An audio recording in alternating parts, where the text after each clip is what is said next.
नमस्कार साथियों, उम्मीद करता हूँ आप सभी लोग अच्छे होंगे।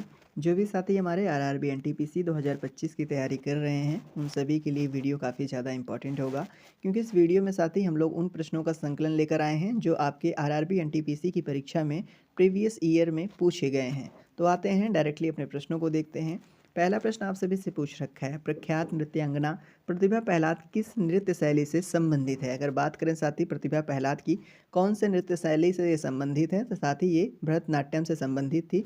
तो ऑप्शन नंबर बी में दिया गया है भरतनाट्यम, तो option number B correct answer हो जाएगा। अगले प्रश्न की चर्चा करते हैं। आप सभी से पूछ रखा है, पहली यात्री रेलवे लाइन बॉम्बे और ठाणे के बीच कब बनाई गई। अगर बात करें साथी पहली रेलवे लाइन की बॉम्बे और ठाणे के बीच इसका निर्माण कब हुआ, तो 1853 में। तो ऑप्शन नंबर डी में 1853 दिया गया है, तो option number D correct answer भी हो जाएगा। अगला प्रश्न बेहद इंपॉर्टेंट है। कह रखा है साथी पहला लोकपाल बिल भारतीय संसद में कब पेश किया गया था। अगर बात करें पहले लोकपाल बिल की भारतीय संसद में कब पेश किया गया था, तो साथी 1968 में। तो ऑप्शन नंबर ए इसका करेक्ट आंसर हो जाएगा। अगला प्रश्न देखते हैं। आप सभी से पूछ रखा है, एजरा कप निम्नलिखित में से किस खेल से संबंधित है। अगर बात करें एजरा कप की दिए गए ऑप्शन में से ये पोलो से संबंधित है, तो ऑप्शन नंबर बी इसका करेक्ट उत्तर हो जाएगा। अगला प्रश्न आप सभी से कह रखा है, जुगाड़ की राजनीति गठबंधन पुस्तिका का लेखक कौन है। अगर बात करें जुगाड़ की राजनीतिक गठबंधन पुस्तिका के लेखक की, तो आप सभी को इनका नाम पता होगा साथी, कौन है, सबा नकवी जी। तो ऑप्शन नंबर डी में इनका नाम दिया गया है, तो option number D correct answer भी इसका हो जाएगा। अगला प्रश्न आप सभी के सामने है। आप सभी से पूछ रखा है, साथी प्रसिद्ध बंगाली उपन्यास पांथेर पंचाली किसने लिखा है। अगर बात करें साथी पांथेर पंचाली की, ये विभूति भूषण बंदोपाध्याय जी द्वारा लिखित है, तो ऑप्शन नंबर सी में इनका नाम दिया गया है, तो option number C correct answer हो जाएगा। अगला प्रश्न आप सभी से कह रखा है, प्रसिद्ध तमिल महाकाव्य जिसका नाम है मणि मेकलाई की रचना किसने की। अगर बात करें साथी मणि की मेकलाई की रचना की, ये किसके द्वारा की गई, तो मणि मेकलाई की रचना जो है साथी वो सत्तानार जी द्वारा की गई है, तो ऑप्शन नंबर डी में इसका करेक्ट आंसर हो जाएगा। अगला प्रश्न आप सभी से पूछ रखा है, बेहद इंपॉर्टेंट है। अगर आप आरआरबी एनटीपीसी ग्रुप डी या फिर साथ ही आप एसएससी जीडी की प्रिपरेशन कर रहे हो, हर एग्जाम के पॉइंट ऑफ व्यू से ये प्रश्न इंपॉर्टेंट है। कह रखा है, भारत के किस राष्ट्रपति को मिसाइल मैन के नाम से जाना जाता है। अगर बात करें भारत के किस राष्ट्रपति को मिसाइल मैन के नाम से जाना जाता है, तो doctor APJ Abdul Kalam sir को जाना जाता है, तो ऑप्शन नंबर डी में इनका नाम दे रखा है, तो ऑप्शन नंबर सॉरी साथी ऑप्शन नंबर ए में रखा है, तो option number A correct answer हो जाएगा। अगला प्रश्न कह रखा है, भारत में संविधान दिवस कब मनाया जाता है। अगर बात करें भारत में संविधान दिवस कब मनाया जाता है, तो प्रत्येक वर्ष 26 नवंबर को मनाया जाता है, तो ऑप्शन नंबर सी में 26 नवंबर दिया गया है, तो ऑप्शन नंबर साथ ही सी इसका करेक्ट आंसर भी हो जाएगा। अगले प्रश्न की चर्चा करते हैं। यह आपसे भी से पूछ रखा है, मनोरा किला कहाँ स्थित है। अगर बात करें मनोरा किला की, ये साथी तमिलनाडु में स्थित है, तो ऑप्शन नंबर डी में तमिलनाडु दिया गया है, तो option number D correct answer हो जाएगा। मनोरा किला साथी तंजावुर तमिलनाडु भारत के 65 किलोमीटर दूर स्थित है। इस किले का निर्माण जो है साथी वो मराठा शासक शेर फौजी द्वितीय ने कराया था। अगले प्रश्न की चर्चा करते हैं। आप सभी से क्या पूछ रखा है, कह रखा है साथी नागरहोल राष्ट्रीय उद्यान किस राज्य में स्थित है। बेहद इंपॉर्टेंट है। अगर बात करें नागरहोल राष्ट्रीय उद्यान की, ये कहाँ पर स्थित है, तो ये साथी कर्नाटक में स्थित है, तो ऑप्शन नंबर बी में कर्नाटक दिया गया है, तो option number B correct answer हो जाएगा। अगला प्रश्न कह रखा है, श्रीहरिकोटा भारत के 2 अंतरिक्ष प्रक्षेपण स्टेशनों में से एक में स्थित है। तो साथी जो हरिकोटा है ये किस जगह पर स्थित है। तो बात करें इसका करेक्ट आंसर की, तो ये साथी आपका आंध्र प्रदेश में स्थित है, तो ऑप्शन नंबर सी में आंध्र प्रदेश दिया गया है, तो option number C correct answer हो जाएगा। अगला प्रश्न कह रखा है, निम्नलिखित में से किस शहर में चार मीनार स्थित है। दिए गए ऑप्शन में से कौन सा ऐसा शहर है जहां पर चार मीनार जो है वो स्थित है। तो चार मीनार साथी आपका हैदराबाद में स्थित है, तो ऑप्शन नंबर हैदराबाद बी में दिया गया है, तो option number B correct answer साथी हो जाएगा। 1591 में निर्मित चार मीनार हैदराबाद साथी तेलंगाना में स्थित है, ध्यान रखेंगे। भारत में एक स्थित स्मारक और मस्जिद है साथी, जो 1591 में कुब शाही वंश के 5वें राजा मोहम्मद कुली कुब शाह द्वारा बनवाया गया था। काफ़ी इंपॉर्टेंट इन्फॉर्मेशन है, ध्यान रखिएगा। अगला प्रश्न आप सभी से पूछ रखा है, कौन सा देश ओपेक का सदस्य नहीं है। दिए गए ऑप्शन में से ओपेक का सदस्य देश इसमें से कौन सा नहीं है। तो केन्या है साथी जो ओपेक का सदस्य देश नहीं है, तो ऑप्शन नंबर ए केन्या दे रखा है, तो option number A correct answer हो जाएगा। अगले प्रश्न की चर्चा करते हैं। आप सभी से पूछ रखा है, भारतीय वन अनुसंधान संस्थान किस जगह में स्थित है। दैट मीन कहाँ पर ये स्थित है। तो बात करें भारतीय वन अनुसंधान संस्थान के साथ ही ये देहरादून में स्थित है, तो ऑप्शन नंबर बी में देहरादून दिया गया है, तो option number B correct answer हो जाएगा। अगला प्रश्न देखते हैं, आप सभी से पूछ रखा है, संयुक्त राष्ट्र संघ की स्थापना कब हुई थी? अगर बात करें संयुक्त राष्ट्र संघ की स्थापना की, ये कब हुई थी? 1945 में हुई थी। तो 1945 आपका ऑप्शन नंबर साथी डी में दिया गया है। तो option number D correct answer भी इसका हो जाएगा। अगला प्रश्न आप सभी से पूछ रखा है, मामल्लापुरम उत्सव किस राज्य में मनाया जाता है? अगर बात करें मामल्लापुरम उत्सव की, ये तमिलनाडु में मनाया जाने वाला उत्सव है साथी। तो ऑप्शन नंबर डी में तमिलनाडु दिया गया है। तो option number D correct answer हो जाएगा। अगला प्रश्न आप सभी से पूछ रखा है, येलो वेस्ट विरोध किस देश से संबंधित है? दिए गए ऑप्शन में से येलो वेस्ट किस विरोध जो है साथी, ये किस देश से संबंधित है? तो येलो वेस्ट जो है साथी वो फ्रांस से संबंधित है। तो ऑप्शन नंबर डी में फ्रांस दिया गया है। तो option number D correct answer हो जाएगा। अगला प्रश्न क्या रखा है, डेनमार्क की संसद का क्या नाम है? जो साथी डेनमार्क की संसद है उसका नाम फोकेटिंग है। तो ऑप्शन नंबर सी में फोकेटिंग दिया गया है। तो ऑप्शन नंबर सी साथी करेक्ट आंसर भी इसका हो जाएगा।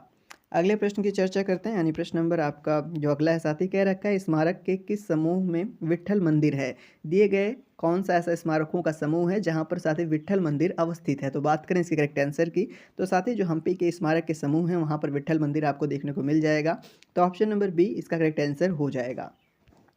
अगला प्रश्न क्या रखा है, नोबेल पुरस्कार कितनी श्रेणियों में दिया जाता है? अगर बात करें साथी नोबेल पुरस्कार की, तो ये कुल मिलाकर साथी 6 श्रेणियों में दिया जाता है। भौतिकी में, रसायन विज्ञान में, शरीर विज्ञान या फिर साथी जिसको आप चिकित्सा कह सकते हो, साहित्य में दिया जाता है, साथ शांति में दिया जाता है और साथ ही अर्थशास्त्र में दिया जाता है। तो साथी 6 आपका ऑप्शन नंबर सी में दिया था। तो option number C correct answer भी इसका हो जाता। अगला प्रश्न क्या रखा है, पुलित्जर पुरस्कार किसके द्वारा प्रदान किया जाता है? अगर बात करें साथी पुलित्जर पुरस्कार ये किसके द्वारा प्रदान किया जाता है? तो ये साथी आपका कोलंबिया विश्वविद्यालय के द्वारा प्रदान किया जाता है। तो ऑप्शन नंबर सी में कोलंबिया विश्वविद्यालय दिया गया है। तो option number C correct answer हो जाएगा। अगला प्रश्न आप सभी के सामने है, कह रखा है साथी, ब्रिटिश प्रधानमंत्री विंस्टन चर्चिल को नोबेल पुरस्कार मिला था। साथी किस क्षेत्र में ब्रिटिश प्रधानमंत्री विंस्टन चर्चिल साहब को नोबेल पुरस्कार से नवाजा गया था? तो आप सभी को पता होना चाहिए साथी, साहित्य के क्षेत्र में। तो ऑप्शन नंबर बी में साहित्य दिया गया है। तो option number B correct answer हो जाएगा। कब मिला था साथी? 1953 में। अगला प्रश्न देखते हैं, आप सभी से क्या पूछ रखा है, कह रखा है साथी, आर्थिक विज्ञान में नोबेल पुरस्कार से किसे सम्मानित किया गया? दिए गए ऑप्शन में से ऐसे कौन व्यक्ति हैं जिनको साथी आर्थिक विज्ञान में नोबेल पुरस्कार से सम्मानित किया गया था? आप सभी को पता होगा साथी, अमर्त्य सेन जी को नोबेल पुरस्कार सम्मानित किया गया। किस क्षेत्र में? आर्थिक विज्ञान के क्षेत्र में। तो ऑप्शन नंबर डी में इनका नाम दिया गया है। तो option number D correct answer भी हो जाएगा। अगला प्रश्न आप सभी से पूछ रखा है, सांची स्तूप को यूनेस्को द्वारा विश्व धरोहर स्थल कब घोषित किया गया था? अगर बात करें साथी जो सांची स्तूप है उसको यूनेस्को द्वारा विश्व धरोहर स्थल कब घोषित किया गया था? तो 1989 में। तो ऑप्शन नंबर सी में 1989 दिया गया है। तो ऑप्शन नंबर सी इसका करेक्ट आंसर भी हो जाएगा। अगला प्रश्न आप सभी के समक्ष है, कह रखा है साथी, 1960 में भारत और पाकिस्तान के बीच सिंधु जल संधि किस शहर में हुई थी? 1960 में साथी जो सिंधु जल संधि हुई थी वो किस शहर में हुई थी? तो कराची में हुई थी साथी। तो ऑप्शन नंबर सी में कराची दिया गया है। तो option number C correct answer हो जाएगा। अगला प्रश्न देखते हैं साथी, यानी प्रश्न नंबर अगला आप सभी से क्या पूछ रखा है, कह रखा है, राष्ट्रीय ग्रामीण स्वास्थ्य मिशन कब शुरू किया गया था? अगर बात करें राष्ट्रीय ग्रामीण स्वास्थ्य मिशन की, ये कब शुरू किया गया था साथी? तो राष्ट्रीय ग्रामीण स्वास्थ्य मिशन जो है साथी वो 12 अप्रैल 2005 में शुरू किया गया था। तो ऑप्शन नंबर बी में दे रखा है। तो option number B correct answer भी इसका हो जाएगा। अगला प्रश्न आप सभी के समक्ष है, कह रखा है, निम्नलिखित में से कौन साइमन कमीशन का सदस्य नहीं था? दिए गए ऑप्शन में से ऐसा कौन है साथी जो साइमन कमीशन का सदस्य नहीं था? तो साथी जेम्स स्कॉट जो था वो साइमन कमीशन का सदस्य नहीं था। तो ऑप्शन नंबर साथी डी में इनका नाम दे रखा है। तो ऑप्शन नंबर डी इसका करेक्ट आंसर हो जाएगा। बाकी शेष विकल्प में जो नाम दे रखे हैं वो सब साथी साइमन कमीशन के सदस्य थे। अगला प्रश्न आप सभी से पूछ रखा है, निम्नलिखित में से कौन ब्रिटिश भारत की राजधानी थी? दिए गए ऑप्शन में से कौन ब्रिटिश भारत की राजधानी थी? कितने के कितने बीच साथी? 1773 से 1911 के बीच जो थी। तो साथी कलकत्ता थी। तो ऑप्शन नंबर सी में कलकत्ता दिया गया है। तो option number C correct answer इसका हो जाएगा। अगला प्रश्न देखते हैं, आप सभी से पूछ रखा है, एम.के. गांधी को महात्मा गांधी की उपाधि किसने दी थी? अगर बात करें एम.के. गांधी को महात्मा गांधी की उपाधि किसने दी थी? तो रविन्द्रनाथ टैगोर जी ने दी थी। तो ऑप्शन नंबर सी में इनका नाम दिया गया है। तो option number C correct answer भी हो जाएगा। अगला प्रश्न क्या रखा है, भारत के स्वतंत्रता संग्राम का प्रतीक बना हुआ फैब्रिक कौन है? ऐसा कौन सा फैब्रिक है जो भारत के स्वतंत्रता संग्राम का प्रतीक बना? तो साथ ही खादी कपड़ा। तो ऑप्शन नंबर बी में खादी कपड़ा दिया गया है। तो option number B correct answer हो जाएगा। अगला प्रश्न कह रखा है, भारत में वंदे मातरम पत्रिका की स्थापना किसने की? अगर बात करें भारत में वंदे मातरम पत्रिका की स्थापना किसने की? तो साथी बिपिन चंद्र पाल ने। तो ऑप्शन नंबर सी में इनका नाम दिया गया है। तो option number C correct answer हो जाएगा। अगला प्रश्न आप सभी के लिए इंपॉर्टेंट है, कह रखा है, पृथ्वी ग्रह का वह क्षेत्र जहाँ जीवन मौजूद है क्या कहलाता है? पृथ्वी ग्रह का साथ ही वह क्षेत्र जहाँ पर जीवन मौजूद है उसको हम लोग किस नाम से जानते हैं? क्या जीवमंडल के नाम से जानते हैं साथी, या फिर हम लोग उसको वातावरण के नाम से जानते हैं, या फिर दिए गए ऑप्शन में से साथी हिममंडल के नाम से या फिर गोलार्ध के नाम से जानते हैं? तो आप सभी जानते होंगे साथी, उसको हम लोग जीवमंडल के नाम से जानते हैं। किस नाम से जानते हैं साथी? जीवमंडल के नाम से जानते हैं। तो ऑप्शन नंबर जीवमंडल ए में दे रखा है, तो option number A correct answer हो जाएगा। अगले प्रश्न की चर्चा करते हैं। आप सभी से पूछ रखा है साथी, निम्नलिखित में से कौन सी नदी मुहाना बनाती है? दिए गए ऑप्शन में से ऐसी कौन सी साथी नदी है जो मुहाना बनाती है? तो बात करें इसके करेक्ट आंसर के साथ ही नर्मदा नदी। तो ऑप्शन नंबर सी में नर्मदा नदी दे रखा है जो साथी मुहाना बनाती है। तो ऑप्शन नंबर सी इसका करेक्ट आंसर भी हो जाएगा। अगला प्रश्न आप सभी के सामने है साथी, कह रखा है सांगपो और दिहांग किस नदी के अन्य नाम है? तो साथी आप सभी को पता होगा ब्रह्मपुत्र के अन्य नाम सांगपो और दिहांग है। तो ऑप्शन नंबर डी में ब्रह्मपुत्र दिया गया है, तो option number D correct answer भी हो जाएगा। अगला प्रश्न कह रखा है, निम्नलिखित में से किस देश में एक से अधिक मानक यामियोत्तर हैं? दिए गए ऑप्शन में से साथी एक से अधिक मानक यामियोत्तर किस देश में है? तो किस देश में है साथी, आप सभी जानते होंगे उस देश के बारे में। तो उस देश का नाम है साथी अमेरिका। तो ऑप्शन नंबर बी में अमेरिका दिया गया है, तो option number B correct answer हो जाएगा।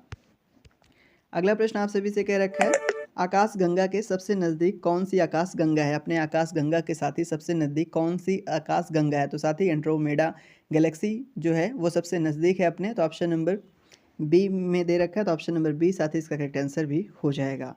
अगला प्रश्न देखते हैं। आप सभी से पूछ रखा है, भारत अपनी सबसे लंबी अंतर्राष्ट्रीय भूमि सीमा साझा करता है। जो अपना भारत देश है साथी सबसे लंबी अंतर्राष्ट्रीय भूमि साझा किसके साथ करता है? तो साथी बांग्लादेश के साथ करता है, कुल मिलाकर 4096 किलोमीटर की। तो ऑप्शन नंबर डी में बांग्लादेश दे रखा है, तो option number D correct answer हो जाएगा। अगला प्रश्न कह रखा है, आरटीआई अधिनियम कब लागू हुआ था? अगर बात करें आरटीआई अधिनियम की साथी ये कब लागू हुआ था, तो अक्टूबर 2005 में लागू हुआ था। तो option number D correct answer हो जाएगा। अगला प्रश्न क्या रखा है, भारत के पहले मुख्य चुनाव आयुक्त कौन थे? अगर बात करें साथ ही भारत के पहले मुख्य चुनाव आयुक्त की, तो सुकुमार सेन जी थे। तो ऑप्शन नंबर बी में इनका नाम दिया है, तो option number B correct answer हो जाएगा। आज के लिए इतना ही, मिलते हैं अपने अगले वीडियो में, तब तक के लिए धन्यवाद।